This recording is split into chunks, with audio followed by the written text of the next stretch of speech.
Hi, welcome to Shelter Together. I'm Steve from Jackson Interfaith Shelter, and today we have the Director of Community Programs from Community Action Agency, Laura Reaume, with us. Thanks for joining. Thanks, Steve. So can you just share a little bit about what does Community Action Agency do? Yeah, so we do a whole bunch of stuff that people probably don't even realize. We're a nonprofit agency. We've been around for well over 50 years. We serve Jackson, Illinois, and Hillsdale counties. Specifically, obviously, today we're talking about Jackson, but we facilitate programs that serve low-income households. So we do Head Start and Early Head Start. We do the VITA program, which is volunteer income tax assistance. We do a lot of the homeless rental assistance programs in our county, including SSVF for veterans. What does that acronym mean? Supportive services for veterans and families. Okay. So supportive service work, rental assistance for veterans that are homeless, foreclosure prevention, just a whole bunch of different things I think that people don't even realize. But we're there to really fill the gap. So whatever the need is in the community that no one else is doing, CAA is there to kind of help build that. So it's in place, pass it off to the agency that it's properly to sit with, whether it's us or someone else, and then move on to whatever the next crisis is. So we're good at change. So how does the check-in process? So somebody either they're about to get evicted or they're actually homeless on the street. How do they initially connect with you, and what does the process look like to start receiving services? Mm-hmm. So they can either call our agency. Our number is 517-784-4800, or they can walk into our office. We're at 1214 Greenwood Avenue. We're open Monday through Friday, 8 to 5. They can call anytime, but they can walk in and there's somebody there to see them. We can do screening on the phone or in person. We can always do intake by email. We've gotten pretty good about doing stuff virtually, so we don't have to do face-to-face if people are uncomfortable with that. So in an ideal time, sometimes staffing is hard with COVID, but how many staff roughly do you have at Community Action Agency if you're fully staffed? If we were fully staffed,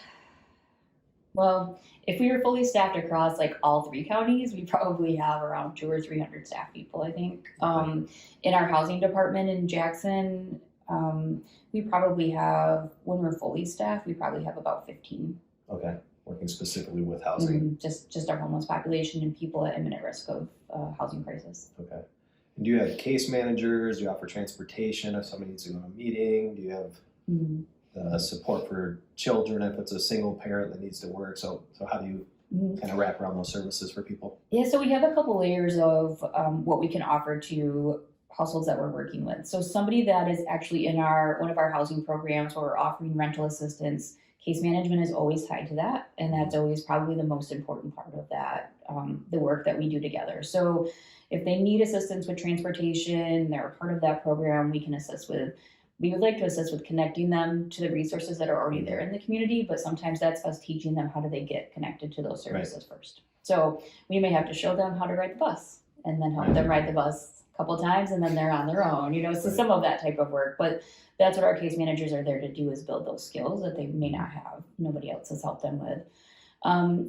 For people that are not in our housing program but are still in housing need, we offer what's called supportive services. So some light touch case management to kind of connect them to the places that they need so they can still have their needs met, not continue to be in crisis, but not with us doing quite as much hand holding or as we would be with somebody in our program. So. That's great. So with us being the homeless shelter, obviously our partnerships mean a lot. So what does it look like if somebody's either currently homeless on the street or they're residing in Jackson Interfaith Shelter? How does Community Action Agency come along so that ideally they're not homeless eventually? Right. So the goal is that we can help them find housing and move off on their own, be self-sufficient, independent. So what we do is somebody that is either on the street homeless, at a shelter, staying at the DV shelter. What does DV mean? DV, sorry, there's lots of acronyms.